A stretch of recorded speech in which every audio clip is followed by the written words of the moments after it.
नमस्कार.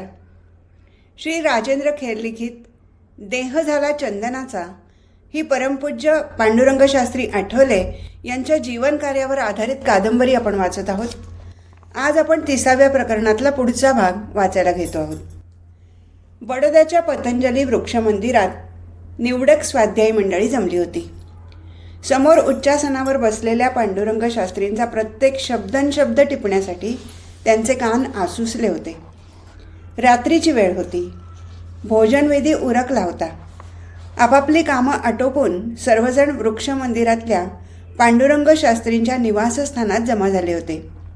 सभोवतालचा परिसर अंधारात बुडून गेला होता. निरामय शांतता पसरली होती. पांडुरंग शास्त्रींचे करारी शब्द ती शांतता भेदून जात होते. नुकताच मी जर्मनीला जाऊन आलो. सेंट निकोलसच्या पुण्यतिथीच्या समारंभासाठी तिकडे उपस्थित राहिलो होतो. मूर्तीपूजेवर बोललो. त्या मंडळींचं एक वैशिष्ट्य आहे. कोणतीही गोष्ट जाणून घेण्यासाठी ते पुष्कळ पाठपुरावा करतात. मूर्तीपूजेविषयी मला त्यांनी पुष्कळ प्रश्न विचारले. खरं म्हणजे जे जाणीवेचं शास्त्र आहे ते शब्दरूपात समजावून देणं फार अवघड असतं. मूर्तीपूजेत प्रथम अंतर्मनाला ओळखायला शिकलं पाहिजे. फ्रॉइड म्हणतो आईसबर्गचा छोटा भाग पाण्यावर असतो, पण मोठा भाग हा पाण्यात असतो. मनाचं तसंच आहे. आपलं नित्य विचार करणारं मन हा एकूण मनाचा वरचा छोटा भाग असतो. अंधारात लपलेलं अंतर्मन फार मोठं असतं. त्या मनामध्ये कोणते संस्कार असतात हे आपल्याला माहीत नसतं. बहिर्मनाची साफसफाई होऊ शकते, पण या अंतर्मनाची साफसफाई कशी करणार? पुनर्जन्म हा निसर्गाचा सिद्धांत आहे. हे अव्यक्त मन अनेक जन्माचे संस्कार घेऊन आलेलं असतं. त्याचं शुद्धीकरण कसं करणार? त्यासाठी मूर्तीपूजेची आवश्यकता आहे. आज मूर्तीपूजेच्या विरोधात अनेक लोक उभे आहेत. बाहेरच्या देशातले लोक मूर्तीपूजेला विरोध करतात ते आपण समजू शकतो, पण आपल्याच देशातले अनेक लोक सुधारणेच्या नावाखाली मूर्तीपूजेला विरोध करत आहेत. दुसरा वर्ग आहे रूढीग्रस्त. मूर्तीची पूजा करणारा हा वर्ग रूढीला प्राधान्य देऊन मूर्तीपूजा करतो. या भोळ्या भाविक अंधश्रद्ध लोकांना खरी मूर्तीपूजा समजलेली नाही. मूर्तीपूजा हे एक पूर्ण शास्त्र आहे. त्यासाठी अंतर्मनातील मूर्ती बाहेर काढली पाहिजे. या मनाची शक्ती वाढवली पाहिजे. ती व्यापक बनवली पाहिजे. निरपेक्ष कामानं अशी व्यापकता यायला मदत होते. निरपेक्ष काम म्हणजे भक्ती फेरी. भक्ती फेरी चांगली झाली की मूर्तीपूजा चांगलीच होणार. या गोष्टी एकमेकांवर अवलंबून आहेत. भक्ती फेरीत ईश्वराचं सतत चिंतन असतं. त्यामुळे मनाला आर्द्रता येते. भगवंतानं निर्माण केलेला निसर्ग बघताना मन मोहून जातं. चित्त द्रवित होतं. नदी नाल्याचं सौंदर्य आपण बघतो. चांदण्यांची शीतलता अनुभवतो. मूर्तीपूजेच्या साधनातील ही प्रक्रिया आहे. द्रवित चित्तावर मूर्तीची मोहर चटकन उमटते. नंतर मूर्ती स्थिर होते. लाख पातळ होताच तिच्यावर मोहर मारली तर ती तात्काळ उठते. तसंच हे आहे. मधुसूदन सरस्वतींनी सांगितलं आहे, द्रुते चित्ते प्रविष्टायाः गोविंदा करता स्थिरा. मूर्तीमध्ये मन दीर्घकाळ स्थिर राहण्याची साधना म्हणजे माणसाचा प्रयत्न. त्यानंतर एकाएकी मूर्तीचं अदृश्य होणं आणि पूर्णतेची अनुभूती येणं ही भगवंताची कृपा. म्हणून प्रथम मनाला आर्द्रता आली पाहिजे. अहो, लहान मुलाला चॉकलेट दिलं तर त्याच्या मनात ओलावा निर्माण होतो. तो तात्कालिक ओलावा असतो. मग कायम स्वरूपाचा ओलावा आणायचा असेल तर काय करायचं? भक्ती फेरी हा त्याचा पाया आहे. त्यानंतर मनाला कायमची आर्द्रता येण्यासाठी अंतर्मनातील मूर्ती साकार करायची.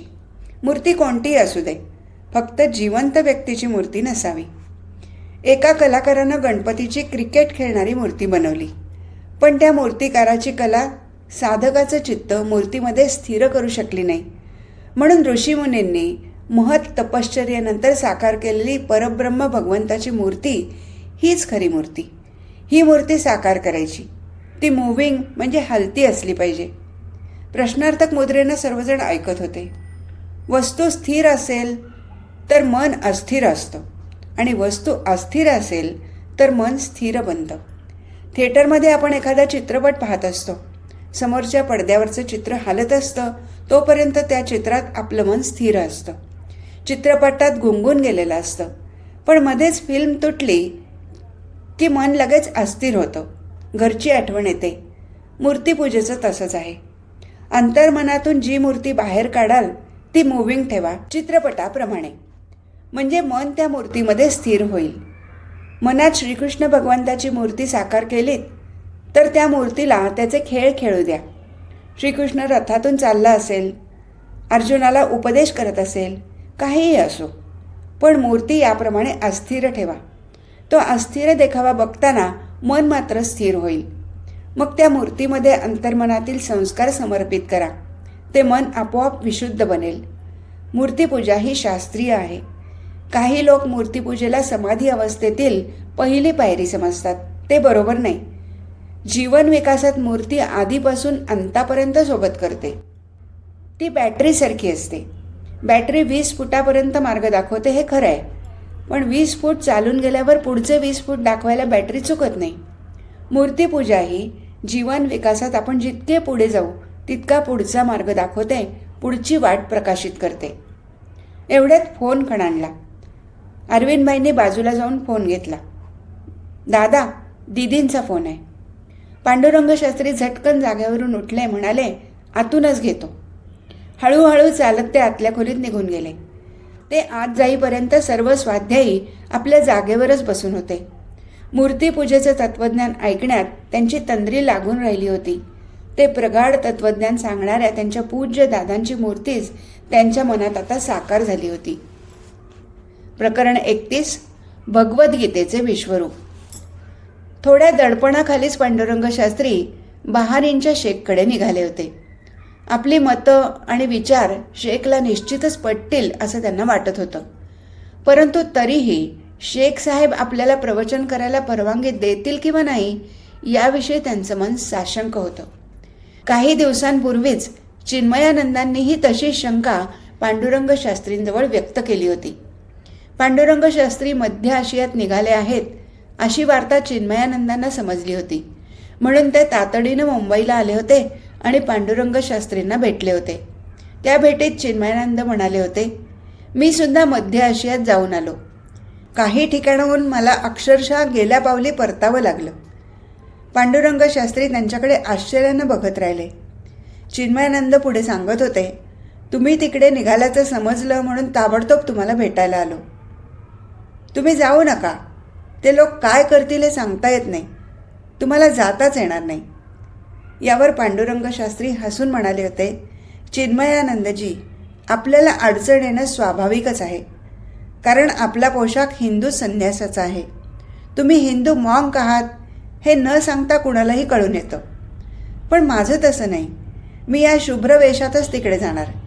तिथे गेल्यावर पाहू काय करायचं ते. ठरल्याप्रमाणे पांडुरंग शास्त्री बहारीनला येऊन थडकले होते. तोपर्यंत कोणीही त्यांना अडवलं नव्हतं. तिथे गेल्याबरोबर ते पोलीस कमिशनरला जाऊन भेटले होते. प्रवचनादी कार्यक्रम करण्यासाठी त्यांना पोलीस कमिशनरची परवानगी हवी होती. पोलीस कमिशनरनं त्यांना विचारलं होतं, तुम्हाला खाजगी कार्यक्रम करायचे आहेत का सार्वजनिक? सार्वजनिक. सॉरी, मी तुम्हाला परवानगी देऊ शकत नाही. मला कारण समजू शकेल का? अहो, तुम्ही हिंदू धर्म सार्वजनिक ठिकाणी सांगणार, मग परवानगी कशी काय देणार? मी हिंदू धर्म सांगणार नाही. मग काय सांगणार? गीता सांगणार. गीता म्हणजे हिंदू स्क्रिप्ट नाही. गीता ही केवळ हिंदूंची नाही. हे बघा, मी तुम्हाला परवानगी देऊ शकत नाही. मी जर परवानगी दिली तर आमचे शेख माझी इथून उचलबांगडी करतील. पण मी कोणत्याही वाईट कामासाठी परवानगी मागत नाही. ही गोष्ट तुम्हाला शेख साहेबांना पटवून द्यावी लागेल. त्यासाठी तुम्हाला त्यांच्याकडे जावं लागेल. ठीक आहे, मी बोलेन त्यांच्याशी. मग पोलीस कमिशनरनं शेख साहेबांशी फोनवरून संपर्क साधला होता आणि सारा प्रकार त्याच्या कानावर घातला होता. मध्य आशियातली बव्हंशी सत्ता शेखांच्या हातात होती. त्यामुळे कोणत्याही बाबतीत अंतिम निर्णय करण्याचा अधिकार त्यांचाच असे. स्वतः शेख कायदा सुव्यवस्थेच्या बाबतीत जातीनं लक्ष घालून झटपट निर्णय करीत असत. त्यामुळे बहुतेक वेळेला कोर्ट कचेऱ्या यामध्ये फार काळ जात नसे. पांडुरंग शास्त्रींनी उपस्थित केलेल्या प्रश्नावर निर्णय घेण्याचा अधिकार पोलीस खात्याला नव्हता. त्यामुळे शेख साहेबांकडे जाणं भाग पडलं. भेट देण्याचं शेख साहेबांनी मान्य केलं. पांडुरंग शास्त्रींना फक्त 15 मिनिटं भेटीची परवानगी त्यांनी दिली. मोटारीतून जाताना बहरीनमधले स्वच्छ रस्ते, वाळवंटात मोठ्या कष्टानं वाढवलेली विविध प्रकारची झाडं झुडपं, सुबक इमारती, विविध प्रकारच्या आणि रंगाच्या परदेशी बनावटीच्या मोटारी, अशा गोष्टी पांडुरंग शास्त्रींचं लक्ष वेधून घेत होत्या. चित्रकारानं चित्रात रंगवावं असं ते दृश्य दिसत होतं. बाहेरची ही दृश्य बघत असताना पांडुरंग शास्त्रींच्या मनावर थोडं दडपण होतं. हे दडपण शेख साहेबांच्या भेटीसंबंधी मात्र मुळीच नव्हतं. कुणा मोठ्या व्यक्तीला भेटताना त्यांच्या मनावर कधीच दडपण येत नसे. पूर्वी डॉक्टर राधाकृष्णन, आचार्य विनोबा भावे अशा कितीतरी मोठ्या मंडळींबरोबर त्यांच्या गाठीबिटी झाल्या होत्या. त्या भेटीमध्ये आपली मतं त्यांनी निर्भीडपणानं मांडली होती. एवढंच काय, लहानपणी शंकराचार्यांसमोर देखील त्यांनी याच तेजस्वितेचं दर्शन घडवलं होतं. पांडुरंग शास्त्री रोह्यात शिकत असतानाची गोष्ट. एकदा रोह्यामध्ये शृंगेरीचे शंकराचार्य आले होते, म्हणून गावकऱ्यांनी त्यांचा सत्कार समारंभ आयोजित केला होता. सभेला प्रारंभ झाला. शंकराचार्यांच्या स्तुतीपर भाषणं झाली. छोटा पांडुरंगही आपले विचार मांडणार होता. इतरांची भाषणं झाल्यानंतर तो बोलायला उभा राहिला. मात्र तो इतरांसारखं स्तुतीपर बोलला नाही. तर आद्य शंकराचार्यांचं काय कार्य होतं आणि या शृंगेरीच्या शंकराचार्यांकडून कोणतं कार्य अपेक्षित आहे, असे विचार त्यानं मांडले. त्याचं ते सडेतोड बोलणं ऐकून उपस्थितांमध्ये चुळबुळ सुरू झाली. लोकांना त्याचं बोलणं रुचलं नव्हतं. कुणीतरी पांडुरंगाला अडवायचा प्रयत्न केला तेव्हा शंकराचार्य म्हणाले, त्याला बोलू द्या, तो योग्य तेच बोलतोय.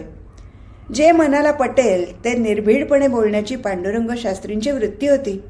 शंकराचार्यांकडून लोकांना काय अपेक्षित आहे हे त्या लहान वयात मांडणं ही अवघड गोष्ट होती. आपल्या बोलण्यामुळे लोकांना काय वाटेल याचा विचार करण्याची त्यांना गरज वाटली नव्हती. सवंग लोकप्रियता त्यांना तेव्हापासून नको होती. नंतर शंकराचार्य बोलायला लागले. एखाद्या व्यक्तीला एखादा विचार मांडायचा झाला तर तो मांडण्याचं स्वातंत्र्य त्याला हवं. आपण ते मान्य केलं पाहिजे. अशा स्थितीत हा विद्यार्थी असं परखड बोलतो याचं मला कौतुक वाटतं. त्याच्या विचारात वेगळेपणा आहे, स्वतंत्रता आहे, म्हणून त्याला अडवू नका, त्याला अवरोध करू नका. अशा तऱ्हेनं शंकराचार्यांनी छोट्या पांडुरंगाचं कौतुक केलं होतं. ते वय समाजाला आणि मोठ्या माणसांना भिवून वागण्याचं वय. तो काळही तसाच होता. शिवाय सभेत मेंदळे सावकारही उपस्थित होते. अशा प्रसंगी आपली मतं छातीटोकपणानं मांडणं हे मोठं दिव्यच होतं. पुढच्या काळातही पांडुरंग शास्त्रींनी आपली मतं अशीच निर्भीडपणानं मांडली होती. जपानमधल्या विश्वतत्वज्ञान परिषदेत त्यांनी या तेजस्वितेचं दर्शन घडवलं होतं. तर 1969 साली पोपसमोर त्यांनी आपले विचार ठामपणानं मांडले होते. त्या वर्षी मुंबईमध्ये वर्ल्ड युकेरिस्टिक काँग्रेसचं आयोजन करण्यात आलं होतं. रोमन संप्रदायाचे प्रमुख पोप यांनी पांडुरंग शास्त्रींना त्यासाठी आमंत्रित केलं होतं. निमंत्रण देण्यासाठी एक कार्डिनल पोप महाशयाच्या सांगण्यावरून मुद्दाम पांडुरंग शास्त्रींकडे आले होते. पांडुरंग शास्त्री त्यांना म्हणाले, माझ्यासारख्याला बोलून काय मिळणार, विनाकारण पोप साहेबांचा वेळ घ्यायचा. तो कार्डिनल निघून गेला, पण पुन्हा आला आणि म्हणाला, पोप महाशयांनी तुम्हाला बोलवलं आहे, आता निमंत्रणाचा अव्हेर करू नका. पांडुरंग शास्त्रींनी निमंत्रण स्वीकारलं. पोप आणि कार्डिनल यांच्याविषयी पांडुरंग शास्त्रींच्या मनात आदरभाव होता. एका कार्डिनलची 5-5 डॉक्टरेट संपादन करण्याइतकी बुद्धिमत्ता असते हे त्यांना माहीत होतं. त्यांच्यामधून पोपची निवड होत असते. त्या पोप महाशयांनी आता पांडुरंग शास्त्रींना आवर्जून निमंत्रण दिलं होतं. त्या परिषदेसाठी जगभरातून कार्डिनल आले होते. पांडुरंग शास्त्रींची भेट झाल्यावर पोप महाशय म्हणाले, शास्त्रीजी, उपासना, व्रतवैकल्य, देवपूजा यावर तुमचा धर्म आधारलेला आहे. तुम्ही तसे नाही. माणसात जाऊन तुम्ही देवाचा विचार देता आणि ही गोष्ट तुम्ही आमच्याकडून घेतली आहे, बरोबर? पांडुरंग शास्त्री तडफदारपणाने म्हणाले, आमच्याविषयी जगात फार चुकीचा प्रचार झाला आहे. विकृत इतिहास पुढे आला आहे. अहो, हजारो वर्षापूर्वी आमची संस्कृती शेवटच्या माणसापर्यंत पोचली होती. ऋषीमुनींनी ते कार्य केलं होतं. तो माझा प्रेरणास्त्रोत आहे. मला बायबलविषयी आदर आहे. माणसाला उठवण्यासाठी बायबलचा उपयोग होणार असेल तर मी बायबल हाती घेईन. भगवद्गीतेत मात्र ते सामर्थ्य आहे. उद्धरेदात मनात मानम. त्यांचं बोलणं ऐकून पोप महाशय अवाक होऊन गेले. जगभरातून आलेल्या कार्डिनलशीही पांडुरंग शास्त्रींची अशीच चर्चा झाली होती. व्हिएन्नाचे कार्डिनल चर्चेत म्हणाले होते, जगात 2 प्रकारचेच लोक असतात, ईश्वराला मानणारे आणि ईश्वराला न मानणारे. हे 2 भेद सोडून अन्य भेद असता कामा नयेत. आम्हा लोकांचं एकच ध्येय आहे, ते म्हणजे जगातल्या लोकांचं दुःख दूर करणं. ते बोलणं ऐकून पांडुरंग शास्त्री गरजले, तुम्ही जगातलं दुःख कधीही दूर करू शकणार नाही किंवा कुणाला संपूर्ण सुखी कधीच करू शकणार नाही. माणूस सुखी कसा होऊ शकेल हे सांगणं फक्त आपल्या हातात आहे आणि ते सांगण्याची हिंमत फक्त गीतेमध्ये आहे. ती मंडळी आश्चर्यानं पांडुरंग शास्त्रींकडे बघत होती. कुणीही त्यांना निरुत्तर करू शकलं नव्हतं. अशा तऱ्हेनं तिथेही पांडुरंग शास्त्रींनी आपल्या तेजस्वितेचं दर्शन घडवलं होतं. कितीही मोठी व्यक्ती समोर असली तरी ते आपल्या तत्वापासून कधीही ढळत नसत, किंबहुना आपली तत्व छातीटोकपणे मांडत असत. म्हणून आता शेख साहेबांच्या भेटीचं दडपण पांडुरंग शास्त्रींच्या मनावर मुळीच आलेलं नव्हतं. तर शेख साहेब आपल्याला परवानगी देतील का नाही याविषयी त्यांचं मन थोडंफार साशंक बनलं होतं. चिन्मयानंदासारखा कसलेला धर्मप्रसारकही मला जाऊ नका म्हणत होता, असे विचार तेव्हा त्यांच्या मनात येत होते. मनाच्या त्या अवस्थेतच ते शेख साहेबांच्या निवासस्थानी जाऊन पोचले. शेख साहेबांच्या आलिशान महालात त्यांचं यथोचित स्वागत करण्यात आलं. एका शाही दिवाणखान्यात त्यांना बसवण्यात आलं. थोड्याच अवधीत शेख साहेब आले. डोक्यापासून पायापर्यंत पांढरा पारंपरिक डगला, पायात नक्षीदार मोजुड्या. त्या वेशातली शेख साहेबांची उंचीपुरी आणि भारदस्त शरीरयष्टी धारदार नासिकेमुळे अधिक रुबाबदार दिसत होती. गालाबरोबर ठेवलेली दाढी आणि तशाच मिशा त्यांच्या गौरवर्णाला शोभून दिसत होत्या. त्यांनी कुठलासा परदेशी परफ्यूम अंगावर उडवला होता. त्याचा मंद पण मोहक सुवास दरवळला होता. शेख साहेब आल्याबरोबर पांडुरंग शास्त्री उठून उभे राहिले. दोघांनीही हसतमुखानं हस्तांदोलन केलं. ग्लॅड टू मीट यू असं दोघेही पुटपुटले. मग शेख साहेब त्यांच्या व्यक्तिमत्वाला साजेसा एका लांब रुंद मखमली आसनावर स्थानापन्न झाले. त्यांच्या समोरच्या दुसऱ्या मखमली आसनावर पांडुरंग शास्त्री विराजमान झाले. त्यांच्या बाजूला लंडन स्कूल ऑफ इकॉनॉमिक्सचा एक डायरेक्टर बसला होता. काही वेळ शांततेत गेला. शेख साहेब दबक्या आवाजात म्हणाले, पोलीस कमिशनरनं मला रिपोर्ट दिला आहे. काय कार्यक्रम आपण करू इच्छिता? मी स्पीच देणार आहे गीतेवर. Gita, it's a Hindu script. Police कमिशनरचीही तीच भाषा होती. गीता म्हणजे हिंदू स्क्रिप्ट असं तो म्हणाला होता. शेख साहेबही तेच म्हणत होते.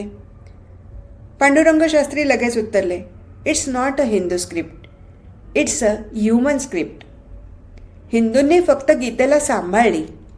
भगवान श्रीकृष्णाने गीता सांगितली. श्रीकृष्णासारखा राजनीतिज्ञ झालाच नाही. आध्यात्मिक जीवनातही मार्गदर्शन करणाऱ्या श्रीकृष्णाचं स्थान फार वरचं आहे.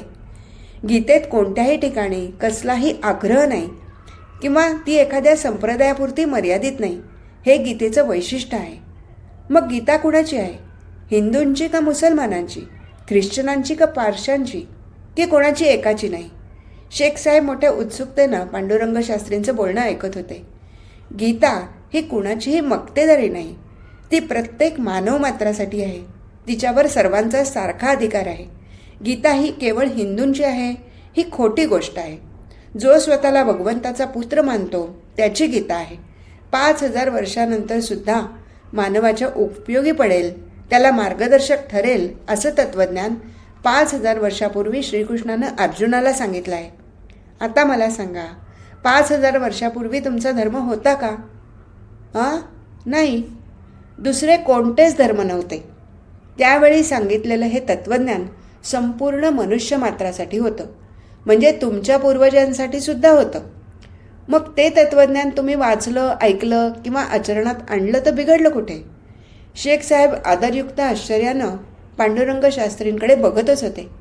त्यांच्या युक्तिवादावर कोणताच प्रतिवाद न करता ते पांडुरंग शास्त्रींचं बोलणं फक्त ऐकत होते. शेख साहेबांनी पांडुरंग शास्त्रींना 15 मिनिटाचा वेळ दिला होता. 15 मिनिटं केव्हाच उलटून गेली होती, पण शेख साहेबांना त्याचं भान उरलं नव्हतं. पांडुरंग शास्त्री पुढे सांगत होते, मी धर्मावर मुळीच बोलणार नाही, हे तुम्हाला सांगितलंच. पण तुम्ही समजता तसा हिंदू धर्म नाही. हिंदू धर्म ही जीवन प्रणाली आहे. तुमच्यात आणि आमच्यात तसं बघितलं तर फरक काय? वैदिक विचारांवरच हे धर्म अधिष्ठित आहेत. पण तुम्ही मूर्तिपूजा मानता, आम्ही आकाशस्थ विश्वनिर्मात्याला मानतो. आम्ही त्याला परब्रह्म म्हणतो. आम्ही सुद्धा त्या परब्रह्मालाच मानतो. मग तुमची मूर्तिपूजा, खुदाचं एवढं भव्य दिव्य स्वरूप असताना तुम्ही त्याला छोटं कसं बनवता? अनंत तत्वाला संकुचित कसं बनवता? जो व्यापून उरला आहे त्याला अव्यापक कसं बनवता? इथेच खरा आमचा तुम्हाला विरोध आहे. तुमचा विरोध वरकरणी योग्य आहे. मूर्तिपूजेनंच आपल्या दोन धर्मात तेढ वाढली आहे. पण तुम्ही जर शास्त्रीय दृष्टिकोनातून विचार केलात तर मूर्तिपूजेचं महत्त्व तुम्हाला समजेल. म्हणजे तेवढ्याच सेवकानं कॉफीचे ट्रे भरून आणले. तिघांच्या हातात कॉफीचे शाही कप देऊन सेवक निघून गेला. कॉफीचा एक घोट घेऊन पांडुरंग शास्त्रींनी प्रतिप्रश्न केला, तुम्ही कॉन्सन्ट्रेशन तर मानता, म्हणजे ध्यान? हो. तुम्ही मूर्तिपूजा मानत नाही किंवा कोणतंच रूप मानित नाही. मग विना रूपाचं ध्यान कसं होईल? आकाशाचं ध्यान करा असं तुम्हाला म्हटलं तर तुम्ही आकाशाचं ध्यान कसं करणार? आकाशाला आकार नाही आणि गुणही नाही. ज्याला आकार म्हणजे फॉर्म नाही आणि गुण म्हणजे क्वालिटी नाही, त्याचं ध्यान होऊ शकत नाही. अर्थात ध्यान करायचं असेल तर सगुणोपासना हवी. व्हाईट हेडसारखा तत्त्वज्ञही म्हणतो, human form is most intimate form for me. देवानं किंवा खुदानं जर विविध रूपं निर्माण केली तर तो स्वतः मानवी रूप घेऊ शकणार नाही. माणसाला खुदाचं मानवी रूपच जवळचं वाटतं. चित्त एकाग्र करून केलेल्या मूर्तिपूजेत मन मूर्तीचा आकार घेतं. पण आतील भाव जागृत करण्यासाठी स्थूल स्वरूपात मूर्तिपूजा करावी लागते. म्हणून म्हटलं, मूर्तिपूजा हे एक संपूर्ण शास्त्र आहे. त्यात चित्त एकाग्रता न तुटता ती अधिक वाढते. त्यातूनच पूर्णतेची अनुभूती मिळते. कॉफी संपवून पांडुरंग शास्त्री म्हणाले, मेडिटेशनसाठी अनंत तत्वाचं व्यक्तरूप आवश्यक असतं. जो अव्यापक आहे तो व्यापक बनणार नाही. मूर्ती हे ते व्यापक रूप आहे, म्हणून आम्ही मूर्तिपूजा उचलली. हे सांगून पांडुरंग शास्त्रींनी स्वाध्यायाविषयी त्यांना थोडक्यात सांगितलं. मग त्यांनी म्हटलं, आमचं हे प्रॅक्टिकल अध्यात्म आहे. जातपात, देश, धर्म असले भेद आम्ही मानत नाही. आम्ही कोणाचा धर्म बदलत नाही, ते आम्हाला अपेक्षितही नाही. आपापल्या धर्मात राहून जगातला कुणीही माणूस स्वाध्याय करू शकतो. मूर्तिपूजा आवश्यक असल्यामुळे आम्ही योगेश्वर भगवान मानतो. त्या योगेश्वरात विविध धर्मियांचे लोक आपापला देव पाहतात. मला नाही समजलं, श्रीकृष्ण, येशू ख्रिस्त, मोहम्मद पैगंबर यांच्या गुणविशेषांमधून योगेश्वर उभा राहिला आहे. आमच्या तत्त्वज्ञान विद्यापीठात त्याचं मंदिर बांधलं आहे. आणखी एक गोष्ट तुम्हाला सांगतो, मला तुमच्या मशिदीची स्वच्छता अतिशय भावते, चर्चची भव्यता मानवते आणि आमची मूर्तिपूजा योग्य वाटते.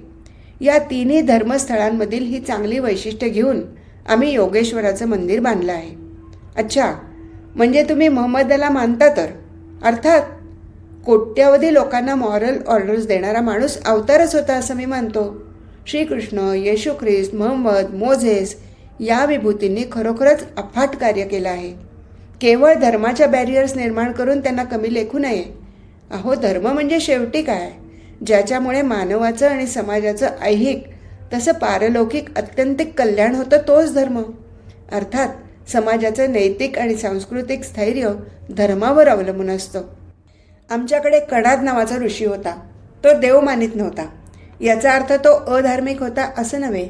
त्याचप्रमाणे तुम्ही मूर्तिपूजा मानत नाही याचा अर्थ तुम्ही अधार्मिक आहात असं मी म्हणणार नाही. म्हणून मी इथे धर्मावर बोलणार नाही, मी भक्तीवरच बोलणार आहे. There is difference between religion and devotion. म्हणजे प्रत्येक समाजाच्या धारणेनुसार धर्म वेगवेगळे असू शकतात. धर्म हा भगवंताच्या जवळ जाण्याचा मार्ग आहे. परंतु भक्तीचं तसं नाही. भक्तीचं स्वरूप एकच असतं. सामाजिक आणि नैतिक विकासाची परंपरा टिकवेल तोच खरा धर्म. श्रीकृष्णाला धर्माचा हाच अर्थ अभिप्रेत होता. त्यामुळे इहलोकाची आणि परलोकाची व्यवस्था होते तो धर्म. मानवी जीवनाचा सर्वांगीण विकास करतो तोच खरा धर्म. धर्मात मानव विकारांचा सुद्धा विचार असला पाहिजे. विकसित जीवन कोणतं आहे, दैवी जीवन, आध्यात्मिक जीवन कसं जगलं पाहिजे याचा विचार ज्यात केलेला आहे त्यालाच धर्म म्हणता येईल. ही झाली धर्माची व्याख्या. पण भक्ती म्हणजे काय? धर्म आणि भक्तीत फरक कसा करणार? शेख साहेबांच्या या प्रश्नावर पांडुरंग शास्त्री सांगू लागले, आत्मगौरव, मनुष्यगौरव, पशुगौरव आणि सृष्टीगौरव हे सर्व मिळून भक्ती होते. हे एक भक्तीचं दर्शन आहे. श्रद्धा आणि भाव ही भक्तीची फार मोठी पुंजी आहे. तसंच भक्ती एक शास्त्र आहे, त्यात समर्पण आहे, डिव्होशन आहे. ज्या भगवंतानं तुमचं हृदय चालवलं त्याच भगवंतानं माझंही हृदय चालवलं आहे. ही समजूत म्हणजे भक्ती. भक्ती इज अन अंडरस्टँडिंग. जाणीव आणि नेणीव हे स्वीकारलं नाही तर भक्तीचा अर्थ कळणार नाही. मनात श्रद्धा आणि भाव असेल तर खरी भक्ती होते. त्यानंतर धर्म आणि भक्ती यातला मुख्य फरक सांगताना पांडुरंग शास्त्री म्हणाले, प्रत्येक भक्त धार्मिक असतोच असं नाही, तसंच प्रत्येक नास्तिक अधार्मिक असतोच असं नाही. इतकी वर्ष भक्तीची वकिली धर्मानं केली आणि धर्माची वकिली भक्तीनं केली म्हणून त्यांच्यात एकरूपता आली. आपल्या आत अनेक प्रकारचे रस दडलेले आहेत. शृंगार रस, हास्यरस, वीररस, करुणरस, तसाच भक्तिरसही येतो. तो जागृत करण्यासाठी बाहेरची परिस्थिती निर्माण केली पाहिजे. भक्तिरस जागृत केला पाहिजे, हेच सांगण्यासाठी मी इथे आलो आहे. शेख साहेब पांडुरंग शास्त्रीच्या बोलण्यानं प्रभावित झाले होते. ते म्हणाले, मला हे काही माहीतच नव्हतं. तुम्ही अवश्य माझ्या देशात कार्य करा, प्रवचन करा, पण एक अट मी तुम्हाला घालतो. पांडुरंग शास्त्रींनी प्रश्नार्थक मुद्रेनं त्यांच्याकडे बघितलं. शेख साहेब हसून म्हणाले, तुम्ही फक्त आमच्या भाषेत बोलायचं नाही, हिंदी इंग्रजीत बोललात तर आमची हरकत नाही. पांडुरंग शास्त्री मनाशी म्हणाले, माझा स्वाध्याय विचार तुमच्यापर्यंत पोचला म्हणजे झालं, भाषा कोणती का असेना. शेख साहेबांनी विचारलं, तुमच्या कार्यक्रमाची वेळ कोणती ठरवली? संध्याकाळची. अहो, तेव्हा तर आमची सामुदायिक प्रार्थना असते, लाऊडस्पीकरवरून म्हटली जाते. अर्धा पाऊण तास तो कार्यक्रम चालतो. मग त्यात काय झालं? आम्हाला कोणी परके नाहीत. प्रार्थना सुरू झाली म्हणजे आम्ही आमचा कार्यक्रम थांबवू, शांत बसून राहू. पहिली भेट तिथेच संपली. 15 मिनिटांची भेट तास दीड तास लांबली होती. शेख साहेबसुद्धा पांडुरंग शास्त्रींवर बेहद्द खुश झाले होते. मोठ्या आनंदानं त्यांनी पांडुरंग शास्त्रींना त्यांच्या देशात कार्य करायला अनुज्ञा दिली होती. तिथून निघताना पांडुरंग शास्त्री मनाशी म्हणत होते, चिन्मयानंदांसारखा कसलेला माणूस मला जाऊ नका म्हणत होता, पण देवानं मला कोणती प्रेरणा दिली आणि ऐनवेळी कोणती हिंमत दिली कुणास ठाऊक. देवाच्या इच्छेनंच मध्य आशियात स्वाध्याय कार्याचा पाया आज रोवला जात आहे. दुसऱ्याच दिवशी संध्याकाळी पांडुरंग शास्त्रींनी बहारीनमध्ये गीता सांगायला प्रारंभ केला. लाऊडस्पीकरवरून प्रार्थनेची बांग सुरू झाली की प्रवचन थांबवायचं हे त्यांनी निश्चित केलंच होतं. ठरल्याप्रमाणे पांडुरंग शास्त्रींचं प्रवचन सुरू झालं आणि काही वेळातच लाऊडस्पीकरवरून चहूबाजूने बांग ऐकू यायला लागली. बांगेच्या आवाजानं आसमंत दडाणून गेलं. पांडुरंग शास्त्रींनी प्रवचन थांबवलं. आपल्या जागेवर ते शांतपणानं नेत्र मिटून बसून राहिले. अर्धा पाऊण तास त्यांना याच अवस्थेत बसावं लागणार होतं. परंतु प्रत्यक्षात घडलं वेगळंच. एरवी अर्धा तास चालणारी बांग त्या दिवशी अवघ्या 3 मिनिटात संपली. पांडुरंग शास्त्रींना त्या गोष्टीचं आश्चर्य वाटलं. त्यांनी आपलं प्रवचन पुढे सुरू केलं. प्रवचन संपल्यानंतर त्यांना त्या गोष्टीचा उलगडा झाला.